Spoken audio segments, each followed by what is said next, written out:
How do you do when you are out shopping? Do you ever find yourself coming to a point to where you are feeling an increased heartbeat, sweating, dizziness, trembling, blushing, or get upset stomach, or feel anxious, or just self-conscious, and ever wondered what that could be? What we're finding is more and more we are getting more people that are diagnosed with social anxiety disorder. And I want to talk about that for a minute. Not saying that social anxiety disorder is something new, but I will say that since COVID, we have seen an increase of cases of people who are experiencing the same symptoms that I've discussed, plus many others. Mind going blank, feeling actually sick, feeling pressured to interact with people. It doesn't mean you go to the Walmart, maybe. Doesn't mean that you're at the mall, maybe. Doesn't mean you're out a family function, maybe. Social anxiety disorder affects people who are experiencing any kind of social interactions that are creating a majority of these symptoms here. Okay. And why do we see that this is increasing since COVID? Well, let's talk about it. We all know that during the height of COVID, we all shut down.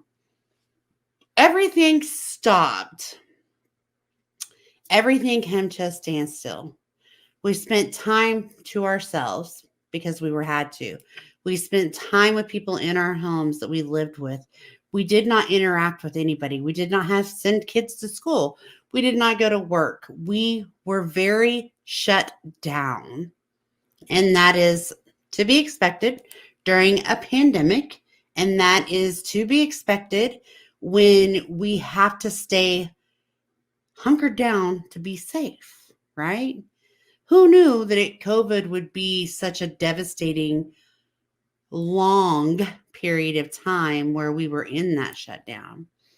I can remember days where I didn't get to see my mom for a few days, or I didn't get to, see my kid. We didn't interact. We didn't go bowling. We didn't go out to eat. Just everything stopped. I think we can all close our eyes and remember when COVID started. We can all remember how miserable we were to shut down. However, many became comfortable in that moment. Many people started thriving in that moment of being alone. Many people forgot to use the skills to keep doing and socializing with people, and they became afraid of others. They became afraid of maybe not others, but the situation. I can remember after going grocery shopping the first time, once I actually went in person, it was a little nerve-wracking. Like, it took all I had to go through the store, get what I need.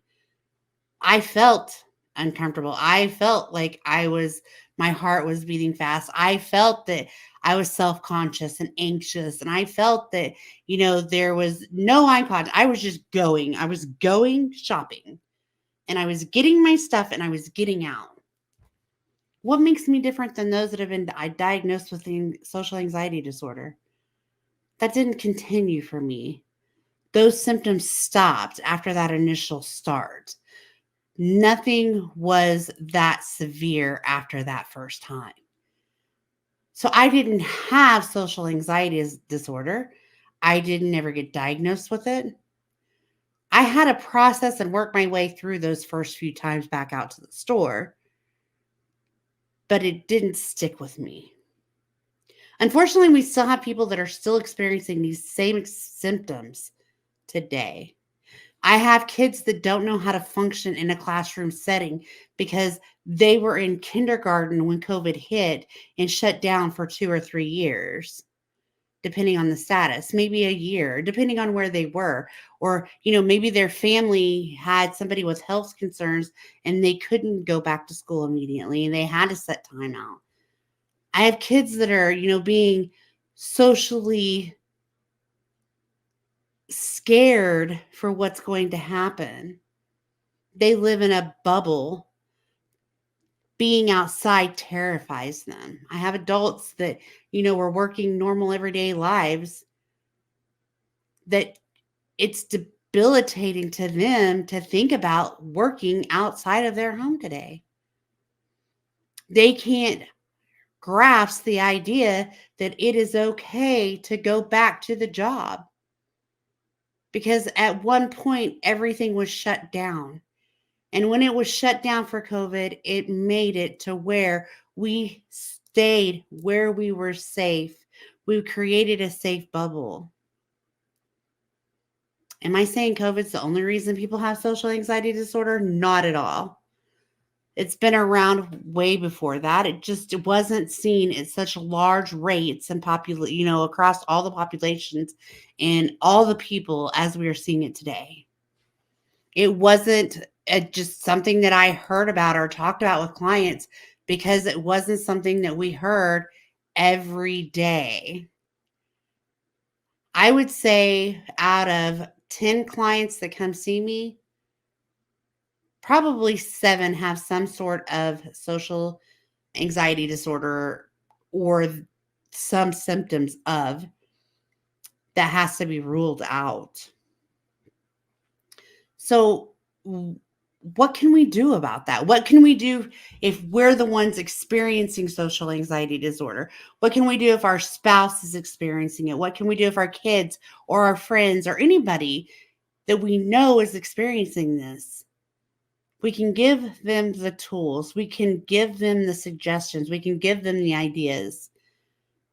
We can tell them that the thoughts that they're thinking, that, it's dangerous out there, are negative thoughts, and we need to change those thoughts. That's what I would tell my clients. We can tell them to be kind to themselves. We can tell them to do breathing exercises, to take it slow and start getting back out there slowly. We can tell them to think about something different other than just being out in public. We can suggest that they see their doctor. As a therapist, I think the biggest things that I tell my clients that suffer with social anxiety disorder is this: learn to breathe. Because when you start thinking about something and you instantly get that anxiety set in, that worry, that fast heart rate, that sweating, that feeling sick, whatever it is that you feel, let's just take for an example. I have a client that she hasn't been to the store in probably 2 years because she can do a pickup order. She can do a lot of things, but she cannot go in that store. So she's really trying to change that, and we're working on that. So a few things that I've told her to do is think about the why. Why is she worried? Why is she anxious? What is that feeling? And see if she can identify it. See if she can identify why she's having that feeling. And then I tell her, give yourself grace. Say, okay, that's kind of a far-fetched thought, but it's okay. I'm okay. We can do this. Tell her to use breathing exercises. Deep breath in, deep breath out. Army breaths, I tell them to use relaxation skills. Like, one of the things that I like, because I can be in Walmart and I can get really anxious really quick. And what I find myself doing is I will grab the cart and I will grab really hard to where my hands almost turn white knuckled. And then I let go, just kind of release those fingers off of that card. And then I do it again, because the fact is that if you can let the tension go from your body through letting go slowly, that's a relaxation technique that can really help with just allowing yourself to regulate and feel calm, feeling more peaceful. A few other things that you can do to help with social anxiety and helping improve it is increase the social situation slowly. Okay? In other words, maybe you need to go to the park and just sit on a bench and watch people until you can go to the park, sit on a bench, and talk to people. Maybe you need to go out to eat by yourself. Maybe you need to go out to eat by yourself and then communicate or take somebody with you. Maybe we need to go to the store and sit in the parking lot and maybe journal why that feeling is scary. Increase that social situation gradually. So that at some point you can say, okay, I'm going to the mall, I'm going to enjoy it, and it's going to be a great time. Next thing I would say is surround yourself with people that accept you, understand, and can be a positive outlook for you. Be a positive person to be around, somebody that can encourage you. Okay, we're going to get out of the car now. If you need me, just tell me and I'm right here for you. Or why don't you go ahead and go to the store and get your groceries? Would you like me to go with you for a few times? Be around people that foster being there for you in a positive aspect because that is important. And then one of the biggest things that I tell people is that you have to reframe your thought process. So for so many, they're scared to go out and they're scared they're going to get COVID or sick or something like that. What if we reframe that thought process to, I'm going to go out and I'm going to enjoy getting my groceries, and left it at that? What if we changed our thought process? What if changing our thought process made it easier to get through the situation? Because I'm going to guarantee you it will. It's hard for me to see that we have people that are 4, 5, 10, 20, 60. I mean, age gap is a thing that you're seeing from younger to older. Everybody has been affected. And I'm getting clients from all ages come in and have issues with being in social interaction, in social situations. They have, not been able to be kind to themselves and forgive themselves and then practice the ability to work through that. And most importantly, they've not talked to a therapist about what's going on. They're not talking to anybody to get this assistance and support. It makes this period very hard. And until you can do some of those things to start processing and dealing with social anxiety or talk to a therapist, it's going to be debilitating. It's going to be hard. It's going to be overruling and overpowering. And you're going to have negative thought processes. So if that's you, if you're somebody sitting here listening to this saying, oh crap, that's me, I have social anxiety, what do I do? Reach out for support. Maybe you don't want to reach out to a therapist today. Reach out to a family member, reach out to a friend, reach out to somebody and talk to somebody about how you're feeling. Let them help you, let them encourage you, let them help you make change. Because that's the best thing that you can do is acknowledge that you have something going on and start going through the process of making it better for yourself.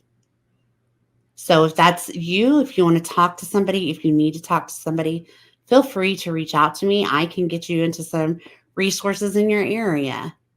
I can help you find a therapist in your area. I've said this before. I started working for BetterHelp, so I'm doing a lot of part-time work too. So I do work for BetterHelp, and there are people in every state that are therapists that are ready to talk to you. So if you need assistance getting that set up, please let me know and I can help you. If you don't want to use BetterHelp, but you want to see somebody else local to you, I'll be glad to help you find the resources in your area. I just want you guys to know that you're not alone. You're not crazy. It didn't just happen. There's a reason.